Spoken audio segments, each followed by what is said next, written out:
What if Silicon Valley's brightest minds and biggest money were fooled? Not by dazzling code or hardware, but a needleless blood test and the hypnotic gaze of a founder. What if the future of healthcare, hyped by presidents and billionaires, was nothing more than a fragile illusion? Imagine being told that one young woman, unassuming but fierce, could diagnose diseases with a single drop of blood. No needles, no waiting, no agony. For years, the world believed her. Elizabeth Holmes, Stanford dropout and tech prodigy. She wore black turtlenecks, lowered her voice, and promised a revolution. She amassed an A-list board. Henry Kissinger, George Shultz, former generals, a roster of tech titans and global celebrities. Magazines crowned her the next Steve Jobs. Theranos soared to a $9 billion valuation, at least on paper. But beneath the glamour, something was deeply, dangerously wrong. Was this the birth of the century's next Jobsian disruptor, or a con of historic scale, laying waste to hope, careers, reputation, and tradition? Holmes once promised, "We're going to change the world." Her empire would be built on secrecy, myth, and relentless ambition. The question is, who paid the price? The turning point came when Holmes enrolled at Stanford as an 18-year-old, laser-focused, restless, confronting professors with questions that defied easy answers. Plenty arrive with ambition, few with a burning compulsion to rewrite the rules. Late-night labs became her shrine, where she weighed ways to eclipse her peers, not just academically, but existentially. She was always the last to leave, said Dr. Phyllis Gardner. From the start, Holmes didn't blend in. She was determined to stand out. In her sophomore year, convinced that bureaucracy slowed true innovation, Holmes ditched Stanford, launching real-time cures, later renamed Theranos. She set her sights on a simple but radical concept. Blood testing, once painful and invasive, would become as easy as pressing a button. Little did anyone know this dream would soon exact a staggering cost. But Holmes, fueled by an almost otherworldly self-belief, brushed aside early doubters. Some described her as iconically intense, others as all-in all the time. Her pitch to mentors and friends always hinted at urgency, mission, and personal need. "This came from watching my uncle die too young," she'd recall, tying her story directly to suffering, transforming a private loss into a global crusade. Holmes didn't seek business advice. She sought validation for her hunger to prove herself.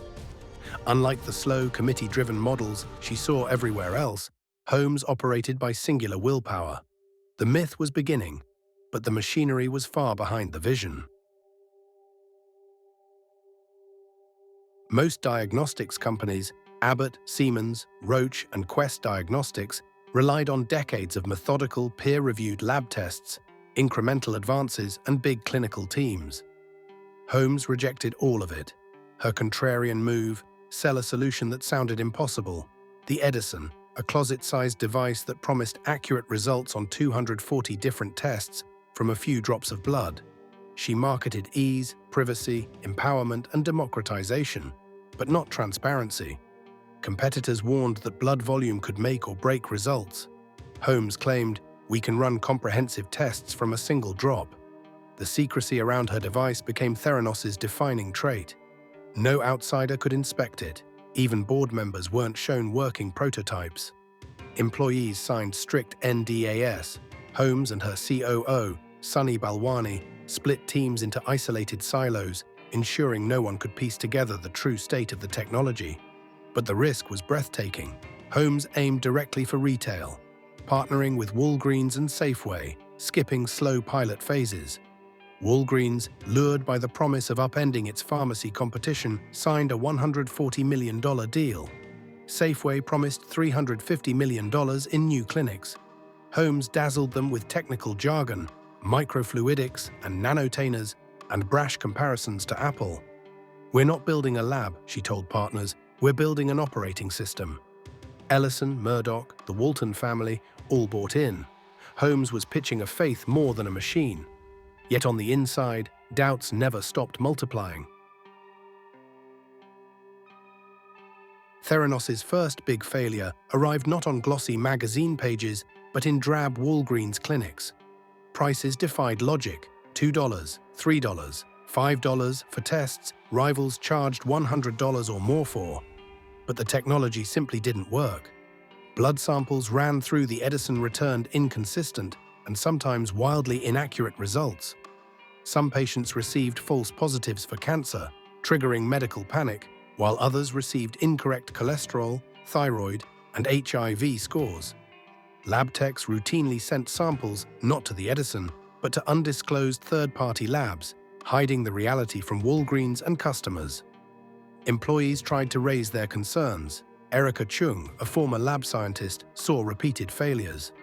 "If we couldn't get control samples right, how could we trust anything?" she asked. Tyler Schultz, the biologist grandson of George Schultz, was deeply troubled by the faked test reports. "They're lying to people," he confided to a friend. Competitors caught wind of Theranos' issues.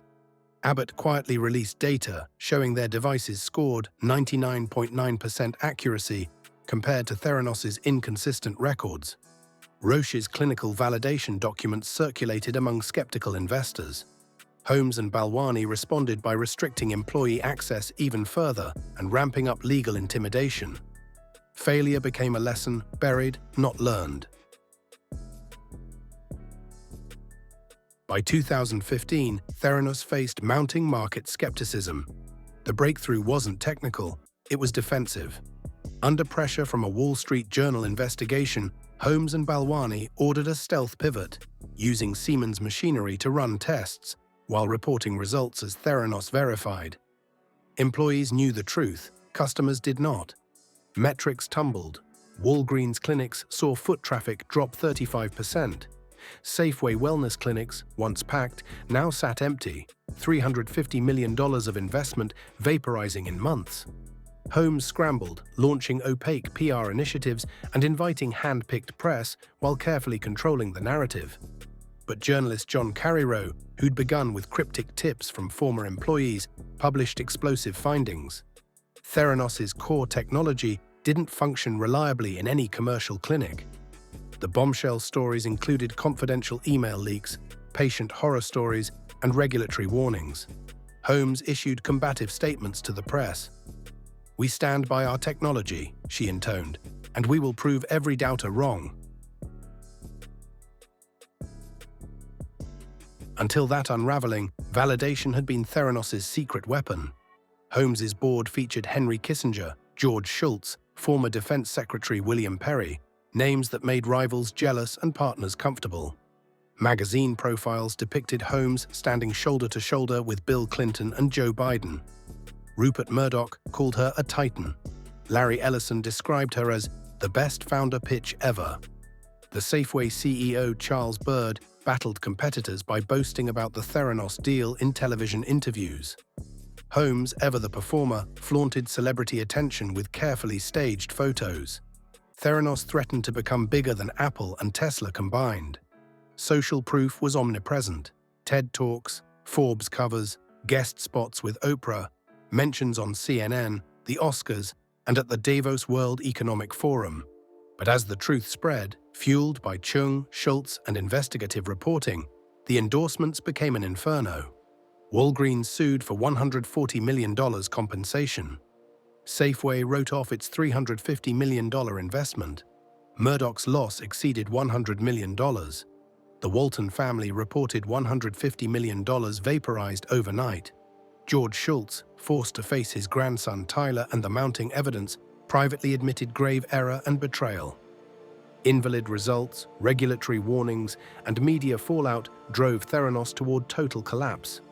Employees faced mass layoffs. Customers flooded forums with angry stories. Holmes, for the first time, found her perfect image cracking under impossible pressure. Theranos' legal troubles reached fever pitch. The FDA, SEC, Centers for Medicare and Medicaid Services, and Congress launched full investigations. More than 10 violations were found in the labs: expired chemicals, falsified control records, lack of safety protocols. Holmes responded with dramatic posturing. "These attacks are part of the price of being a disruptor," she declared. Balwani, less media-savvy, raged at staff, warning them never to speak outside the company. Private investigators dogged former employees. Law firm letters threatened bankruptcy and personal ruin for whistleblowers. In court, Holmes staged her last performance. Wearing a black turtleneck, voice trembling but deep, she claimed for the first time to have been emotionally abused by Balwani, manipulated almost against her will. He denied everything. Prosecutors displayed internal emails, doctored validation documents, fabricated regulatory approvals, and a pattern of stonewalling. Whistleblowers Chung and Schultz testified she was the authority, no one could challenge her. The jury wasn't moved by the show. Holmes was convicted on 4 counts of wire fraud, Balwani on 12. Holmes received 11.25 years in prison, Balwani nearly 13 years, and were ordered to pay $452 million in restitution. Inside prison walls, Holmes taught GED classes, her myth now a caution, not a calling. Silicon Valley watched. No longer would charisma and myth be enough. Validation required proof, technical vision required reality, deals now demanded transparency. The collapse brought the final reckoning.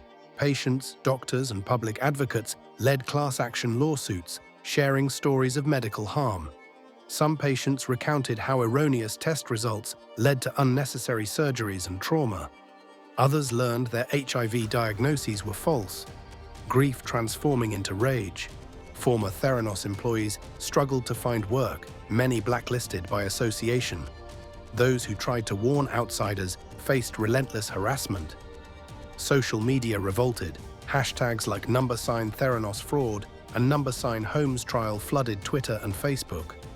Holmes's overdue apology, delivered on national television, was met only by more anger. The company issued paltry refunds, which did little to quell the backlash. Adaptation was frantic and unending. Partners, once loyal, severed ties. Walgreens initiated new partnerships with Abbott and Roche, running clinical trials before any rollout. Safeway scrapped all in-store diagnostic clinics, returning to traditional labs. Tech firms rewrote compliance protocols, adding layers of due diligence. Investors demanded clinical data, employee interviews, and independent audits. Even media platforms re-evaluated their coverage. Netflix's documentary team traced Theranos' arc, refusing to simplify the drama or sanitize the damage. The myth wasn't dead, it was radioactive. Business schools dissect Theranos in every detail. Case studies warn students innovation demands checks, not just charisma. Real technical differentiation requires scrutiny and humility. The whistleblowers, Chung and Schultz, are remembered as heroes who risked everything. Schultz's conflict with his grandfather on the board was emblematic. Loyalty, family, and morality were all on trial. For Chung, the experience nearly broke her spirit, but her name now stands for scientific credibility. Theranos did not invent failure. It revealed how seductive hope can become destructive faith.